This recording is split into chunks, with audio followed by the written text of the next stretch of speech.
કેમ છો વિદ્યાર્થી મિત્રો? મજામાં?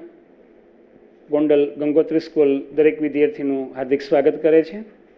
હું સાવલી એબી દરેક વિદ્યાર્થીને હૃદયથી આવકારું છું. ઓનલાઈન એજ્યુકેશનની અંદર દરેક વિદ્યાર્થીનું અભિવાદન છે. વિદ્યાર્થી મિત્રો, અગાઉ આપણે ઇતિહાસની અંદર પહેલો, બીજો અને ત્રીજો 3 પાઠની ચર્ચા કરી ગયા. પહેલો પાઠ ભારતનો વારસો, બીજો ભારતનો સાંસ્કૃતિક વારસો, પરંપરાઓ, હસ્ત અને લલિત કલા, ત્રીજો પાઠ ભારતનો સાંસ્કૃતિક વારસો, શિલ્પ અને સ્થાપત્ય. ત્યાર પછી ઇતિહાસના 3 પાઠ જોયા પછી જિયોગ્રાફીના 2 પાઠ આપણે જોઈ ગયા. એક પાઠ એટલે 10મો અને 10મો પાઠ ભારત કૃષિ, 11મો પાઠ જળ સંસાધન, 14મો પાઠ જિયોગ્રાફી, ઇતિહાસના 3 ભૂગોળના, અને ભૂગોળની અંદર પરિવહન, સંદેશાવ્યવહાર અને વ્યાપાર 6 પાઠની ચર્ચા અગાઉ આપણે કરી ગયા. હવે ઇતિહાસ ભૂગોળ પછી આપણે જે જોવા જઈ રહ્યા છીએ અને એ એટલે ઇકોનોમિક, અર્થશાસ્ત્ર. 120 પેજ ઉપર આપણે જે મુદ્દો જોવાનો છે, પેજ નંબર 120 પર ઇકોનોમિક, અને ઇકોનોમિકની અંદર પાઠનું નામ છે આર્થિક વિકાસ. આની અંદર 120 પેજ પર આપણે 3 મુદ્દાની ચર્ચા કરવાના છીએ. પહેલો મુદ્દો પ્રસ્તાવના, પછી આર્થિક વિકાસ એટલે શું, અને ત્યાર પછી એ આર્થિક વૃદ્ધિ અને વિકાસ વચ્ચેનો તફાવત, ડિફરન્સ. 4-5 માર્કનો આ પાઠમાંથી પૂછાય, 2 માર્કનો પ્રશ્ન પૂછાય, એની અંદરથી તફાવત પૂછાય કે આર્થિક વૃદ્ધિ અને વિકાસ વચ્ચેનો તફાવત. ઇકોનોમિક, અર્થશાસ્ત્ર, અંગ્રેજી શબ્દ ઇકોનોમિક, ગુજરાતીની અંદર અર્થશાસ્ત્ર કહેવામાં આવે છે. કારણ કે આપણે સામાજિક વિજ્ઞાનની અંદર પહેલા 7 પાઠ ઇતિહાસના છે, ઇતિહાસ એટલે જૂનું. ત્યાર પછી 8 થી 14 પાઠ, 8, 9, 10, 11, 12, 13 અને 14 એ પાઠ જિયોગ્રાફી એટલે કે ભૂગોળ, ભૌગોલિક જ્ઞાન. ત્યાર પછી 15મા પાઠની આપણે વાત કરવા જઈ રહ્યા છીએ. 15મો પાઠ એટલે આર્થિક વિકાસ, 16મો પાઠ એટલે ઉદારીકરણ, ખાનગીકરણ, વૈશ્વિકીકરણ, 17મો પાઠ એટલે આર્થિક સમસ્યાઓ, ગરીબી, બેરોજગારી, અને 18મો પાઠ એટલે ભાવ વધારો અને ગ્રાહક જાગૃતિ. ઇકોનોમિકના 4 પાઠ આપણે જોવાના છે વિદ્યાર્થી મિત્રો. કેટલા પાઠ? 4 પાઠ, 15, 16, 17 અને 18. હવે એની અંદર અર્થશાસ્ત્રની અંદર આપણે આર્થિક વિકાસ, આર્થિક વિકાસ એટલે શું આપણે જોઈએ છીએ કે આપણે આર્થિક પ્રવૃત્તિ 10મા પાઠમાં આપણે એ વસ્તુ જોઈ કે આપણો આર્થિક વિકાસ, તો ભારત ખેતી પ્રધાન દેશ છે. કોઈને પૂછવામાં આવે કે વાલી શું કરે છે, મમ્મી કે પપ્પા શું કરે છે, તો આર્થિક વિકાસનો આધાર જે છે કે કહે કે ભાઈ ખેતી કરે છે. તો એની આર્થિક પ્રવૃત્તિ શું છે? તો કે ખેતી છે. તો ખેતી એક આર્થિક પ્રવૃત્તિ છે. બિઝનેસ કરવો, ધંધો કરવો એક આર્થિક પ્રવૃત્તિ છે. દરેક લોકોની આર્થિક પ્રવૃત્તિ અલગ અલગ હોઈ શકે. ક્યાં અમેરિકા, ક્યાં જાપાન, ક્યાં સ્વીડન, ક્યાં હોંગકોંગ, ક્યાં ભારત, અને એના કરતાં પાછળ દેશો છે જ. તો આ રીતે આર્થિક વિકાસ અર્થશાસ્ત્રની અંદર, ઇકોનોમિકની અંદર આપણું ઘર કેમ ચાલે. દાખલા તરીકે પપ્પા નોકરી કરતા હોય, એ 50,000, 60,000 કે 80,000 પગાર આવતો હોય અને એમાંથી ઘર ચાલતું હોય. મમ્મી કે પપ્પા કે જે બિઝનેસ કરે છે, આર્થિક પ્રવૃત્તિ કરે છે, પૈસા માટે કરવામાં આવતી પ્રવૃત્તિ એટલે આર્થિક પ્રવૃત્તિ. આર્થિક પ્રવૃત્તિ કેને કહેવાય? બિન આર્થિક પ્રવૃત્તિ કેને કહેવાય? સેવાના બેઝ ઉપર કરવામાં આવતી પ્રવૃત્તિ એટલે બિન આર્થિક પ્રવૃત્તિ. પૈસા નથી મળવાના જે કામ કરવામાં આવે છે તેને બિન આર્થિક પ્રવૃત્તિ કહેવાય. તો અલગ અલગ પ્રકારની આર્થિક પ્રવૃત્તિથી ઘરમાં પૈસા આવે છે, ઘર ચાલે છે. આપણી જરૂરિયાત, ફી ભરવાની છે, ચોપડા લેવાના છે, કપડાં લેવાના છે, અને એના માટે કદાચ પૈસો જરૂરી છે. તો પૈસાની વેલ્યુ શું છે, રૂપિયો ક્યાંથી આવે છે અને રૂપિયો ક્યાં જાય, એ બાબત દેશ માટે ખૂબ મહત્વનો, અગત્યનો છે. આપણે અવારનવાર છાપામાં વાંચીએ છીએ કે ભારતનો જીડીપીનો દર આટલો ઊંચો આવ્યો, આનો જીડીપી દર આટલો ઘટ્યો. તો GDP, gross domestic production, gross domestic production ગુજરાતીમાં કહેવાય ઘરેલું પેદાશ. આપણે જે રોજિંદા જીવનમાં ઉપયોગ કરીએ છીએ, ઘરમાં તેલ જોઈએ, રસોઈ બનાવવા માટે તેલની જરૂરિયાત છે, શાકભાજીની જરૂરિયાત છે, તો શાકભાજી લઈ શકો છો, તેલ લઈ શકો છો. સામાન્ય જરૂરિયાત તમારી ઘર ચલાવવા માટે રોટી, કપડાં અને મકાન અથવા ઘરેલું પેદાશ તમે સંતોષી શકો છો કે કેમ, અને એના ઉપરથી જીડીપી નક્કી થાય છે. શાકભાજીમાં વધારો થાય તો છાપવામાં આવે કે ગૃહિણીનું બજેટ ખોરવાઈ ગયું. બજેટ, અંદાજપત્ર કે ગુજરાતનું બજેટ કેટલું છે, ભારતનું બજેટ કેટલું છે, અને બજેટ પ્રમાણે ચાલે છે. આપણે પણ આપણા બજેટ પ્રમાણે મહિને કદાચ 40-50,000 કમીએ છીએ તો 50,000 રૂપિયા ખર્ચ મહિને થાય તો વાંધો નહીં. કારણ કે 50 કમાવ છો, 50 વાપરો તો પ્રશ્ન નથી. પણ 50 કમાતા હો અને 80,000નો ખર્ચ થતો હો તો ઘર કેમ ચાલે? તમારી જરૂરિયાત, બચત કરવી જરૂરી છે. ઇકોનોમિકની અંદર જમીન, શ્રમ, મૂડી, બચત. સમાજવાદી પ્રવૃત્તિ કોને કહેવાય? બજારવાદી પદ્ધતિ કેને કહેવાય? કે મૂડીવાદી. બજારવાદી પદ્ધતિને મૂડીવાદી કહેવામાં આવે છે, સમાજવાદી પદ્ધતિમાં શું હોય છે એ બાબતોની ચર્ચા પણ આમાં આપવામાં આવી છે. તો આ પાઠની અંદર ઇકોનોમિકની અંદર, અર્થશાસ્ત્રની અંદર 7 પેજનો જે પાઠ છે તેની અંદર વિકાસશીલ કોને કહેવાય, વિકસિત કોને કહેવાય, વિકાસશીલ દેશના લક્ષણો કેટલા છે, આર્થિક અને બિનઆર્થિક પ્રવૃત્તિ કેને કહેવાય, પ્રાથમિક પ્રવૃત્તિ, માધ્યમિક પ્રવૃત્તિ, સેવાકી પ્રવૃત્તિ, ઉત્પાદનના જે સાધનો છે, જમીન, શ્રમ, મૂડી, નિયોજક, ઉત્પાદનના સાધનોની જે ફાળવણીની પદ્ધતિઓ છે, બજારવાદી પદ્ધતિ, સમાજવાદી પદ્ધતિ, મિશ્ર પદ્ધતિ, એના જે લક્ષણો છે, એના લાભ અને ગેરલાભ છે વગેરેની ચર્ચા આપણે પાઠમાં જોવાના છીએ. એટલે 7 પેજની અંદર આ જે પાઠ વિભાજિત કરવામાં આવ્યો છે એમાં આવા મુદ્દાની આપણે ચર્ચા કરવાના છીએ. એમાં પહેલો મુદ્દો આપણે જોવા જઈ રહ્યા છીએ, અને પહેલો મુદ્દો એટલે ટૂંકની અંદર પ્રસ્તાવના. કે દરેકની સવારે આપણે ઉઠીએ તો પ્રત્યેક વ્યક્તિની પ્રત્યેક સવાર એ અલગ અલગ હોય છે. સવારે આપણે ઉઠીએ છીએ, આંખ ખુલે છે અને પ્રત્યેક સવાર અલગ હોય કે આજે તો સ્કૂલે જવાનું છે, આજે તો રવિવાર છે, આજે તો બહાર જવાનું છે. પ્રત્યેક વ્યક્તિની પ્રત્યેક સવાર અલગ અલગ હોય છે. ક્યારેક ઉઠો તો તમે કદાચ ટેન્શન નહીં હોય કે આજ તો શાંતિ છે, આજે તો આ છે, આજે ટેસ્ટ છે, આજે પેપર છે, આજે વાંચવાનું છે. અલગ અલગ લોકોની પ્રત્યેક વ્યક્તિની પ્રત્યેક સવાર અલગ અલગ હોય છે.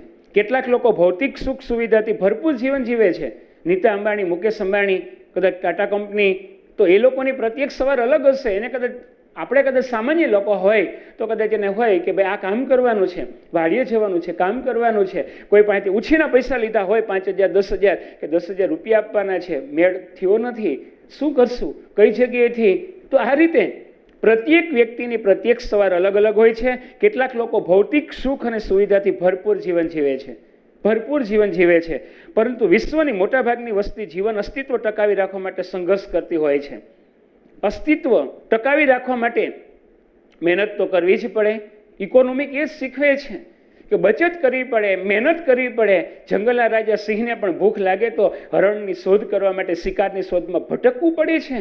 સામાન્ય લોકોની વાત ક્યાં છે? તો દરેક લોકો, જે અમુક લોકો કરોડોપતિ છે, અબજોપતિ છે, નિખરોપતિ છે, ધોમ સાહેબી છે, જાહો જહાલી છે, અને અમુક લોકોને ખાવાના ફાફા છે, ખાવા માટે સાંસા પડે છે કે ટાણાનું કરીને ખાય છે. રોજ એ કદાચ 100 રૂપિયા કમાય છે અને 100 રૂપિયા વાપરે છે, 200 કમાય છે, 200 વાપરે છે. એ મહિને કદાચ 10,000 રૂપિયા કમાતી વ્યક્તિ હશે તો 10,000માં ઘર કેમ ચાલતું હશે? મારા ખ્યાલ પ્રમાણે આપણે જાણીએ છીએ, તમે પણ જાણો છો વિદ્યાર્થી મિત્રો, કે ઘર ચલાવવા માટે કદાચ અત્યારે 15,000 20,000 રૂપિયા જોઈએ. 15-20,000 રૂપિયાની તમે નોકરી કરતા હો તો 15-20,000 રૂપિયામાં કાંઈ ન વધે. તમે કદાચ 30,000 રૂપિયા રોજ 1,000 રૂપિયા કમાવો છો તો 1,000 રૂપિયા વાપરતા વાર નહીં લાગે. એક દિવસની અંદર તમારી આવક 1,000 રૂપિયા છે, એક મહિને કદાચ 30,000 રૂપિયા કમાવો છો તો 30,000 રૂપિયાની અંદર માંડ ઘર ચાલશે. કારણ કે મોંઘવારી છે, એની અંદર પેટ્રોલનો ખર્ચ, બાટલાનો ખર્ચ, જીબી, આ બિલ ભરવાનો ખર્ચ, મોબાઈલની અંદર નેટનો ખર્ચ, બાળકો ભણતા હોય એની ફીનો ખર્ચ, અને નહીં પોસાય સામાન્ય લોકોને શાકભાજી, દૂધ. વિચાર કરો તમે, ટોટલ મારો કે આટલા સાબુ, સોડા, શેમ્પુ, આ બધી બાબતો જીવન જરૂરી ચીજ વસ્તુઓ છે. આપણે એવું નથી કહેતા કે સારી હોટલ ડ્રીમલેન્ડમાં કે પરફેક્ટમાં કે સારી હોટલમાં જમવા જઈએ, રાજકોટની અંદર ઠાકર કે અડિંગાની અંદર જઈએ, 500-600 રૂપિયાની થાળીની વાત નથી કરતો, પરંતુ સામાન્ય લોકોને કદાચ 100 રૂપિયાની થાળી જમવી હોય તો પણ, કારણ કે એની ઇન્કમ ઓછી છે, ઓછું કમાતા હશે અને ઘર ચલાવવું કેમ, એના માટે પ્રશ્ન હશે. તો આ રીતે પ્રત્યેક વ્યક્તિને પ્રત્યેક સવાર અલગ અલગ હોય છે. કેટલાક લોકો ભૌતિક સુખ સગવડતાથી એ ભરપૂર જીવન જીવે છે, પરંતુ વિશ્વની મોટાભાગની વસ્તી જીવન અસ્તિત્વ ટકાવી રાખવા માટે સંઘર્ષ કરતી જોવા મળે છે. અને આ રીતે એને આપણે શું કહીએ છીએ તો કે ગરીબ, રોટી કપડા ને મકાન, BPL, બિલો પોવર્ટી લાઈન, ગરીબી અને બેરોજગારી વિશેની સંકલ્પના સચોટ માહિતી આપણે ઇકોનોમિકની અંદર જોવાના જ છીએ. 17મા પાઠની અંદર ભારતની આર્થિક સમસ્યાઓ, ગરીબી અને બેરોજગારી. પણ ગરીબ કોને કહેવાય? કે આપણે કહીએ છીએ બિચારો ગરીબ છે, પહેરવા માટે કપડાં નથી, રહેવા માટે મકાન નથી, ખાવા માટે અનાજ નથી, માગીને ખાય છે, ફાટેલ તૂટેલ કપડાં પહેરે છે, ઝૂંપડાની અંદર રહીએ છે, સ્લીમ ઝૂંપડપટ્ટીમાં રહીએ છે, એને આપણે ગરીબ કહીએ છીએ. એના ચિત્રે હાલ કપડા ઉપરથી, તેના મકાન ઉપરથી આપણે એનું મૂલ્યાંકન કરીએ છીએ કે આ બિચારો ગરીબ છે કે આ બિચારી ગરીબ છે. તો આ રીતે લગભગ વર્લ્ડની અંદર વિશ્વની મોટાભાગની વસ્તી જીવન અસ્તિત્વ ટકાવી રાખવા માટે ભૂખ લાગે છે, ખાવું છે, પેટ કરાવે વેઠ. દાખલા તરીકે આગળ અને પાછળ વાહો નથી, આપણે ખાઈએ છીએ, પેટ ભૂખ લાગે છે અને લાચારી કરે છે, અને શેરીમાં નીકળે છે કે બેન વધ્યું હોય તો કંઈ આપો ને, એ સાહેબ કંઈ વધ્યું હોય તો આપો ને, લાચારી કરે છે, માગે છે, કારણ કે પેટ કરાવે વેઠ. તો આ રીતે ઇકોનોમિક અર્થશાસ્ત્ર આપણી જરૂરિયાતના સંતોષ માટે આપણે સારા કપડાં પહેરવા છે તો પૈસા જોઈએ, આપણે સારી સ્કૂલમાં ભણવું છે પૈસા જોઈએ, સારી રીતે ભણી ગણીને ડૉક્ટર, એન્જિનિયર, પાયલોટ થવું છે, સારા નાગરિક થવું છે, અને એના માટે એજ્યુકેશન જોઈએ, એના માટે ફી ભરવી પડે તો એના માટે પૈસા જોઈએ. આપણી જરૂરિયાત સંતોષવા માટે પૈસાની વેલ્યુ શું છે એ બાબત ઇકોનોમિક આપણને શીખવે છે. બજેટ આપણને શીખવે છે કે આપણે, એ કહેવત છે ને, પછેડી હોય એવડી હોડ તણાઈ. દાખલા તરીકે વધુ તાણશો તો પગ ખુલ્લા રહેશે અને પગ ઢાંકશો તો માથું ખુલ્લું રહેશે. તો પછેડી હોય એવડી હોડ તાણવી એટલે આપણી જેટલી ઇન્કમ હોય એ પ્રમાણે રહેવાય. તમે 20,000 કામો છો તો 15,000 વાપરો, 5,000 બચાવો. તમે મહિને કદાચ લાખ રૂપિયા કમાવ છો તો 50,000 રૂપિયા વાપરો, 25,000 બચાવો તો બચત થશે, અને બચતથી કોઈ પણ કામ થશે. તમે વાહન ખરીદી શકશો, તમે ગોલ્ડ, સોનું ખરીદી શકશો, મકાન બનાવી શકશો. તમારી સારામાં સારી જરૂરિયાત છે, આગળ વધવા માટેની જરૂરિયાત છે, એ બચત દ્વારા જ નિર્માણ થશે. તમે જમીનનો ટુકડો 10 વીઘા હોય તો 20 વીઘા ખરીદી શકો. તો આ રીતે સોનાની કોઈ વસ્તુ, બિસ્કિટ ખરીદી શકો, ચાંદી ખરીદી શકો, પણ પૈસા હોય તો. એક કહેવત છે કે પૈસા તો હાથનો મેલ છે. એ તો જૂની કહેવત છે. જૂની કહેવત અતિ સંતોષી નર સદા સુખી, એ કહેવત અત્યારે હું માનતો નથી. તમે 20,000 કમાતા હોય બસ 20 પૂરું, 20માં કાંઈ ન થાય. 20 લાખ કમાવ, 20 લાખ કમાતા હોય તો કાંઈ ન થાય. 20 કરોડ કમાવ. કોઈ પણ બાબતની અંદર માણસની જરૂરિયાતો અનંત છે. ચાલીને જતા હો તેમ થાય કે એકાદું કંઈક બાઈક હોય, લ્યુના જેવું હોય તો સારું. લ્યુના આવશે તેમ થાય કે આના કરતાં તો એ લિવરિયું, એના કરતાં તો એક્ટિવા કે સ્પ્લેન્ડર હોય તો સારું. સ્પ્લેન્ડર કે એક્ટિવા એ તમે પહોંચો તેમ થાય 4 વ્હીલ હોય તો સારું. તડકો લાગે નહીં, તડકો લાગે નહીં કે લૂ લાગે નહીં, વરસાદમાં એ પલરાય નહીં, અને સ્પીડથી કદાચ ઓવરટેક કરીને સાઈડ કાપી શકાય તો 4 વ્હીલમાં. અને 4 વ્હીલની અંદર તમારી પાસે ફંટી કે વેગનાર કે જેન કે સ્વિફ્ટ ટુકડો હોય એમ થાય કે ઓડી કે મર્સિડીઝ દ્વારા સાઈડ કાપી ગયા, આવી ગાડી હોય તો સારું. અને કદાચ ઓડી કે મર્સિડીઝ જે પહોંચો તમે એમ થાય કે આના કરતાં પ્લેન હોય તો સારું. ટ્રાફિક નહીં, ફાટક બંધ હોય તો કંઈ પ્રોબ્લેમ નહીં. બરાબર ને વિદ્યાર્થી મિત્ર? કોઈ પણ માણસની જરૂરિયાતો અનંત છે. ઇકોનોમિક આપણને કહે છે કે આર્થિક વિકાસની અંદર માણસે આર્થિક વિકાસ કરવા માટે પૈસો મહત્વનો છે, બજેટ મહત્વનું છે. તમે શું કમાવો છો, કેટલા કમાવો છો, કેટલા વાપરો છો, તમારી માથાદીઠ આવક કેટલી છે, અને એના પર આખા દેશનો આધાર છે. પ્રત્યેક વ્યક્તિ, અમેરિકાનો એક વ્યક્તિ 1 વર્ષની અંદર કેટલા કમાય છે, અને ભારતનો એક વ્યક્તિ 1 વર્ષમાં કેટલા કમાય છે. રાષ્ટ્રીય આવક કોને કહેવાય, માથાદીઠ આવક કોને કહેવાય, એ બાબત પણ એટલી જ મહત્વની છે. દેશની કુલ આવકને દેશની કુલ વસ્તી વડે ભાગતા જે અંક મળે એને કહેવાય માથાદીઠ આવક.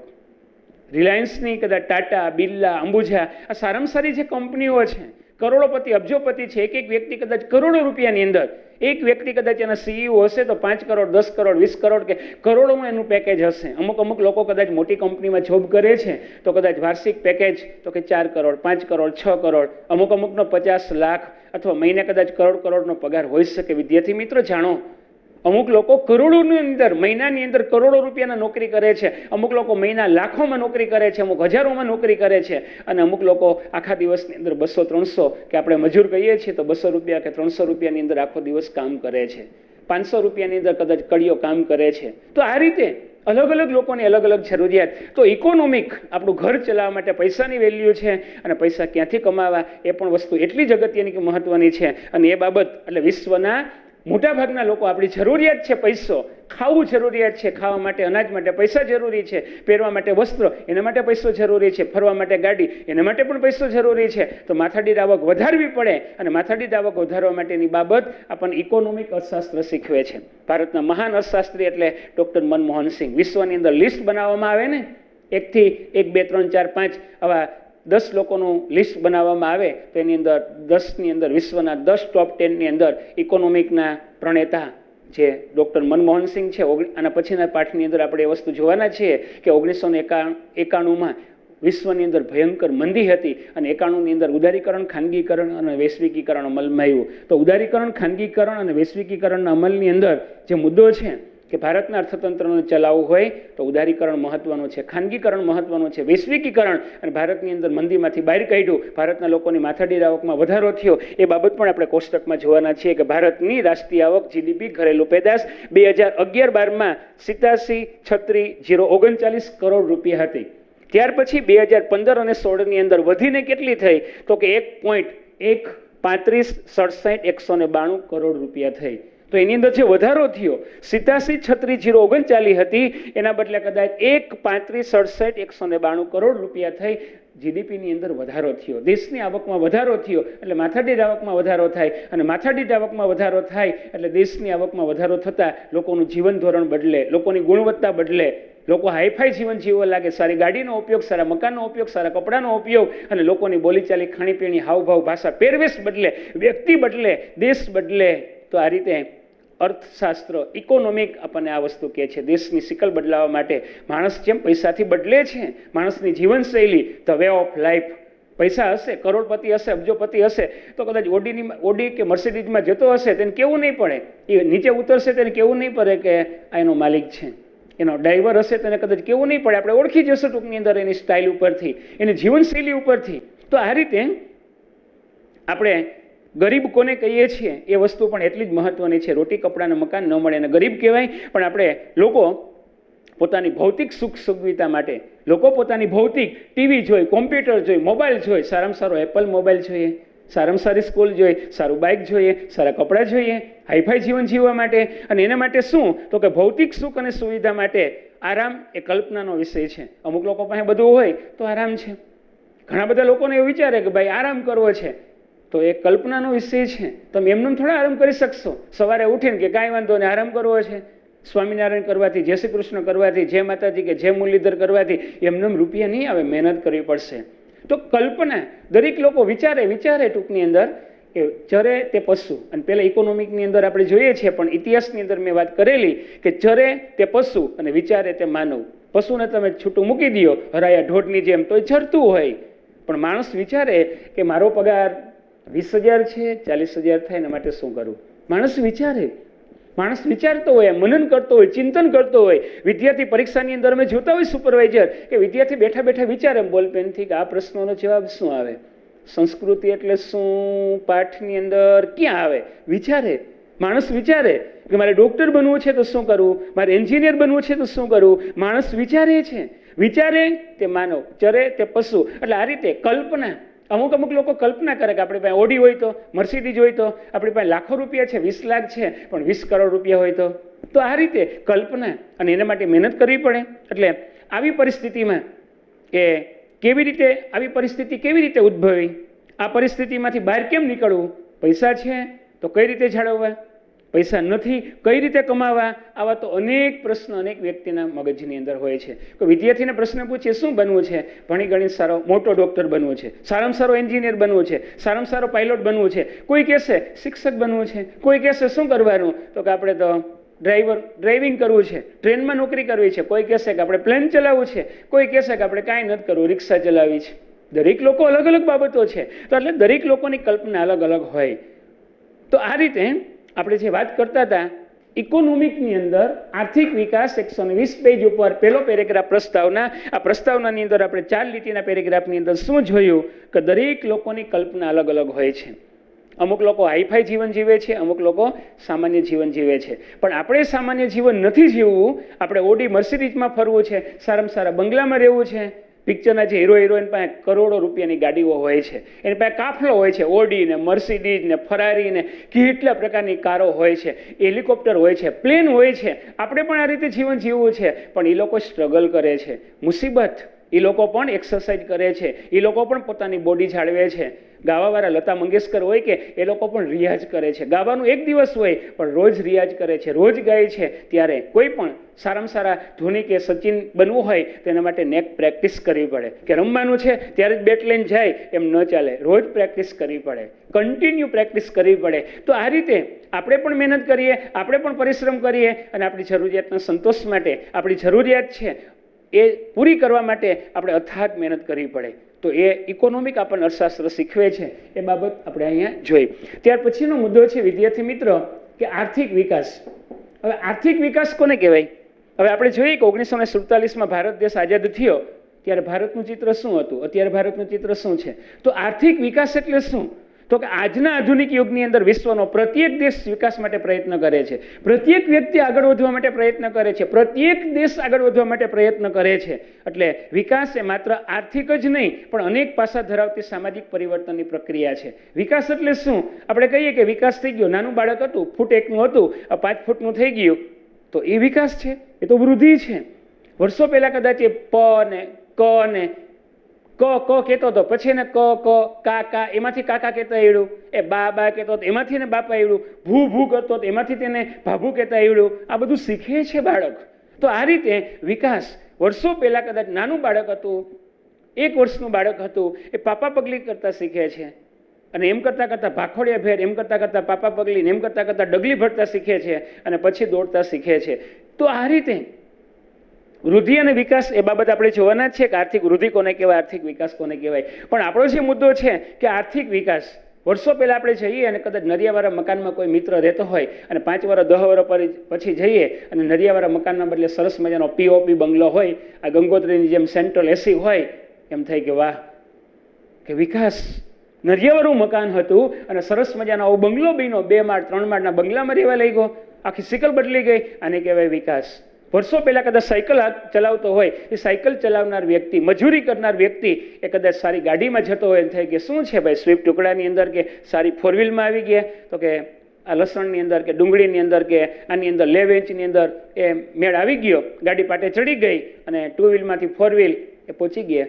મકાન બદલી ગયું, સોસાયટી બદલી ગઈ, કારણ કે માણસની આવક બદલશે એટલે તરત જ એવા નબળા વિસ્તારમાં રહેતો હશે, એવી સોસાયટીમાં રહેતો હશે, એ કૈલાસબાગની અંદર કે એવી હાઈફાઈ સોસાયટીમાં રહેવા જશે. તો આ રીતે સોસાયટી બદલી જશે, વાહન બદલી જશે, બોલીચાલી બદલી જશે, મિત્ર સર્કલ બદલી જશે. એને આપણે કહીએ છીએ કે ભાઈ 10 વર્ષ પહેલા એ નાણાં વગરનો, કહેવત છે ને કે નાણાં વગરનો નાથિયો નાણે નાથાલાલ.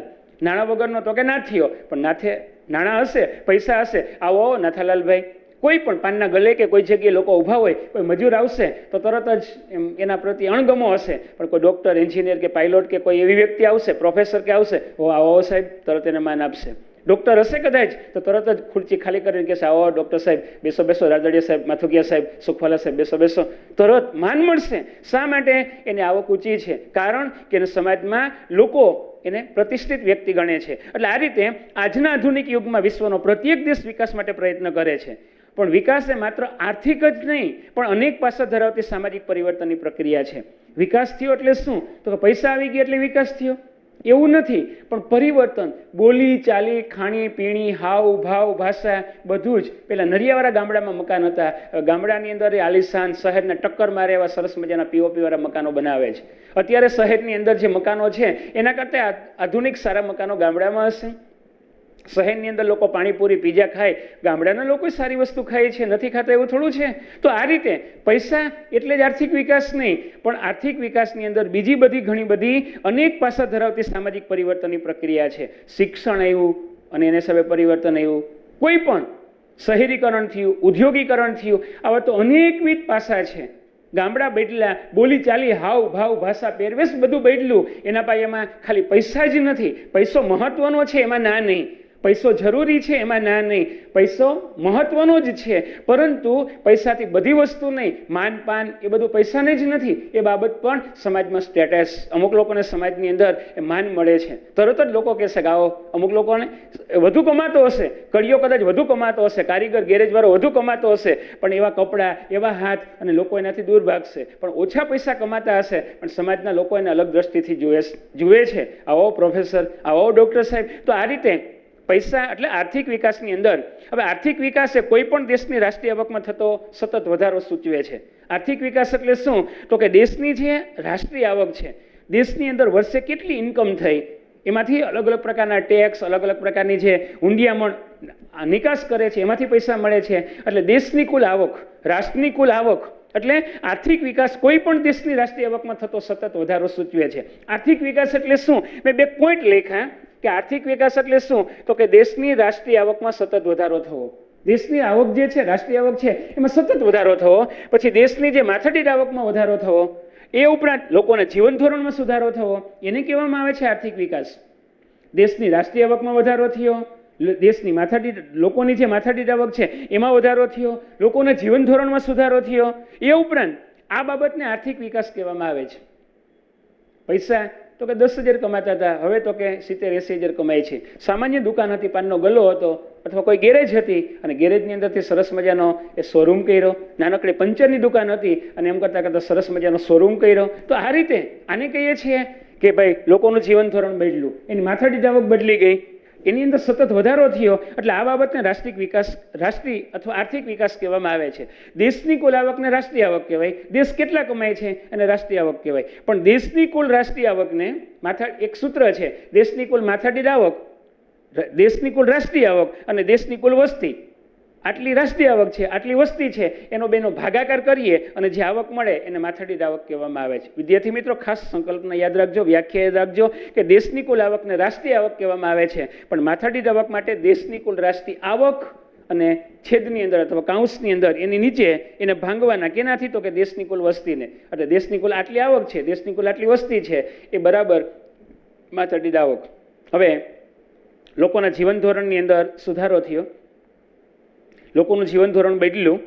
એટલે જ્યારે જીવન ધોરણમાં લોકોને પ્રાપ્ત થતી સગવડ એટલે કેવી, તો કે અનાજ, કપડાં, શિક્ષણ, આરોગ્ય, વાહન વ્યવહાર અને રહેઠાણની સુવિધાનો એ સમાવેશ થાય છે. હવે આપણે જાણીએ છીએ કે અનાજ, ખાવા માટે અનાજ ન મળતું હોય, આફ્રિકાના કેટલા દેશો એવા છે ગરીબ છે કે ખાવા માટે અનાજ મળતું નથી. શિક્ષણ, સારું ભણી ગણીને સારું વધવું છે, આગળ વધવું છે, પણ ફી ભરવા માટે પૈસા નથી. સારી સ્કૂલમાં કેમ ભણી શકશે બિચારા ગરીબ બાળકો, ઝૂંપડપટ્ટીમાં રહેતા બાળકો. એટલે અનાજ, કપડાં, શિક્ષણ, આરોગ્ય. હવે લોકો ઝૂંપડપટ્ટીમાં રહેતા હોય, ગંદકી હોય, નાહવા માટે પાણી ન હોય, ખાવા માટે અનાજ ન હોય અને એના હિસાબે પણ રોગનો ભોગ બનતા હોય. એટલે અનાજ, કપડાં, શિક્ષણ, આરોગ્ય, વાહન વ્યવહારની સુવિધા, પછી રહેઠાણ માટે સારા મકાનની સુવિધા ન હોય, ઝૂંપડપટ્ટીમાં સ્લમ વિસ્તારમાં રહેવું પડતું હોય. તો આ રીતે આ બધી બાબતોનો એ સમાવેશ એ રાષ્ટ્રીય આવકમાં થાય છે અથવા એ આર્થિક વિકાસમાં થાય છે.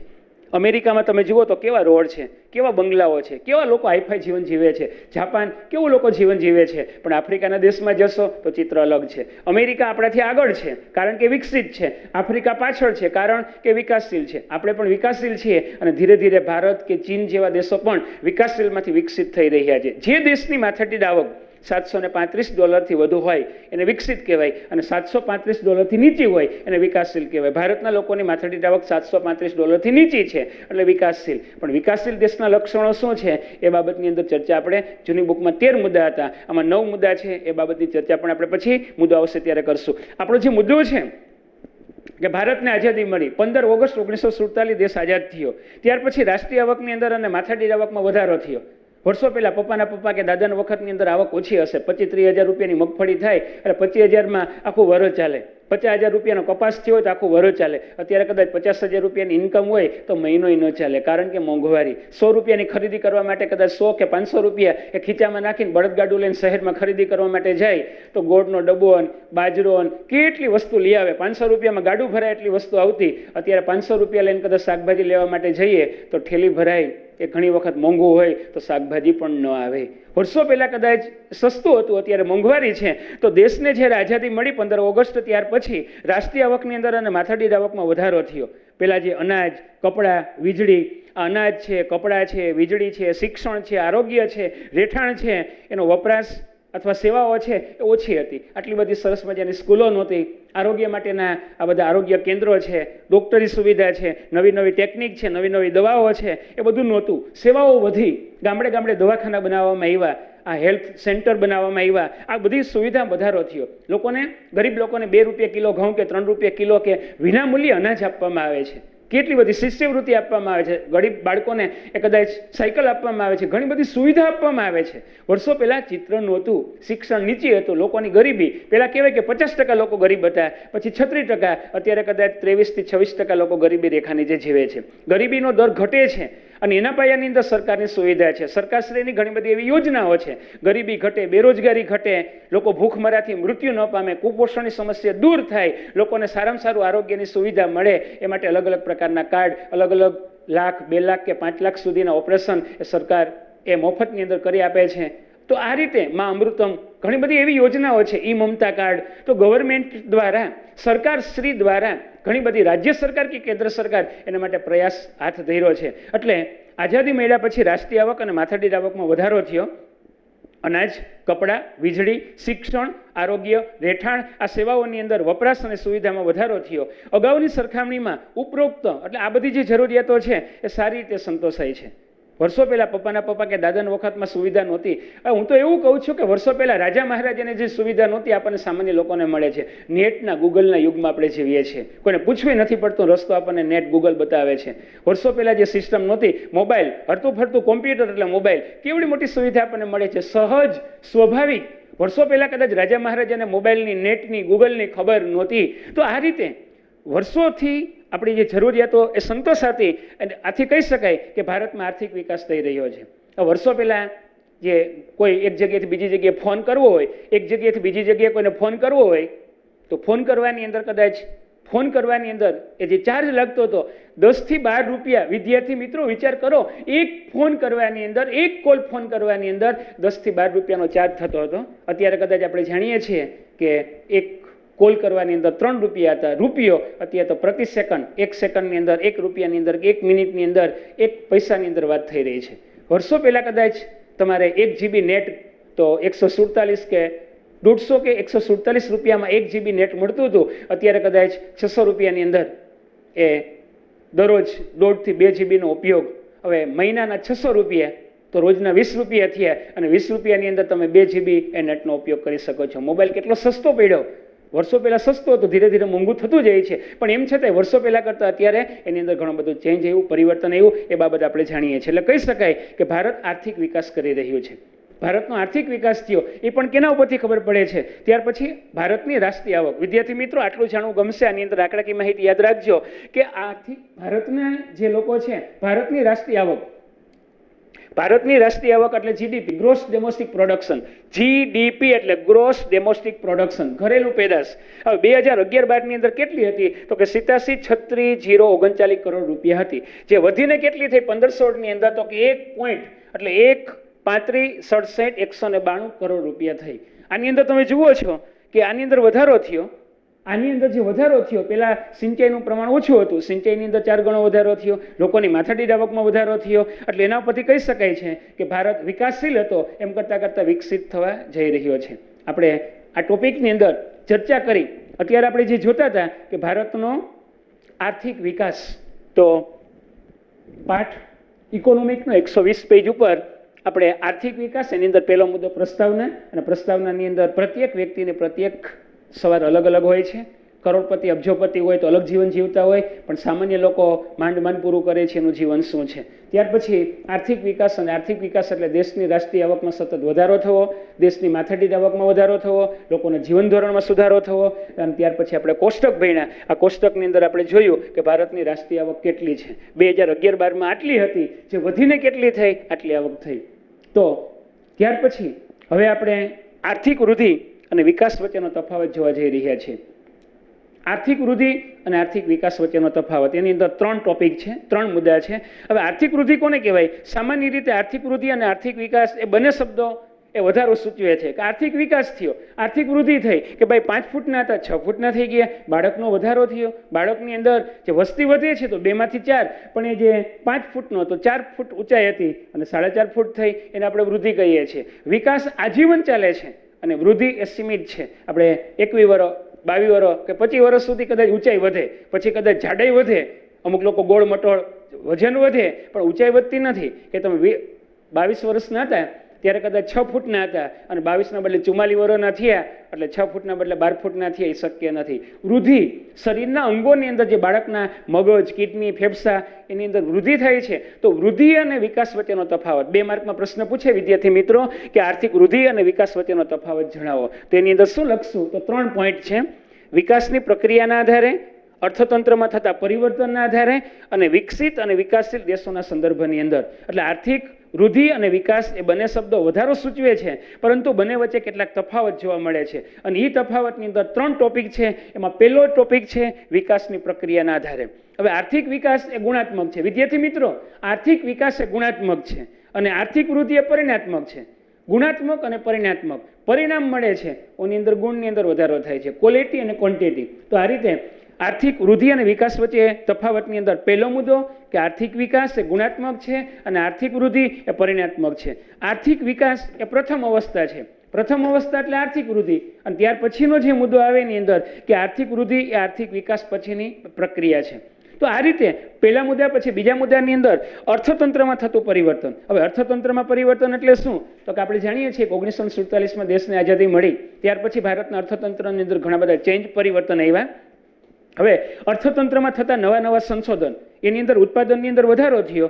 એ બાબત આપણે 10મા પાઠમાં ભણી ગયા ભારત કૃષિમાં, કે ઘઉંની આયાત કરનાર ભારત ઘઉંની નિકાસ કરે છે. ડાંગરની બાબતમાં ચીનનું સ્થાન પહેલું, ભારતનું સ્થાન બીજું. તો આ રીતે અઢળક મબલક ડાંગર અને ઘઉંનું ઉત્પાદન થવા લાગ્યું. એ બાબત ભારત કૃષિની અંદર 76 થી 88 પેજની અંદર 78 પેજ ઉપર એ મુદ્દો આપણે ભણી ગયા કે ડાંગરની અંદર અને શણની બાબતમાં કે કપાસની બાબતની અંદર ભારતે શું વિકાસ કર્યો. આને વિકાસ કહેવાય. કે પપ્પાના પપ્પા કે દાદાના વખતની અંદર કદાચ 50,000 રૂપિયાનો કપાસ થતો હતો, અત્યારે આપણે 5 લાખ કે 10 લાખનો કપાસ કરવા લાગ્યા. કારણ હરિયાળી ક્રાંતિ, સારું બિયારણ, સારું ખાતર, જંતુનાશક દવા, અઢળક મબલક ઉત્પાદન થવા લાગ્યું. પહેલા ઇન્કમ ઓછી હતી, ઇન્કમ વધી, માથાદીઠ આવકમાં વધારો થયો, એટલે આર્થિક વિકાસ. તો વૃદ્ધિ અને વિકાસ વચ્ચેના તફાવતની અંદર આર્થિક વિકાસ કોને કહેવાય? તો કે ખેતીની અંદર ઘઉં ને ડાંગર ને નવા નવા પાકની અંદર નવા બિયારણ આવ્યા, નવી ટેકનિક આવી અને અઢળક મબલક ઉત્પાદન થવા લાગ્યું. એને અનેક ગણો વધારો થયો.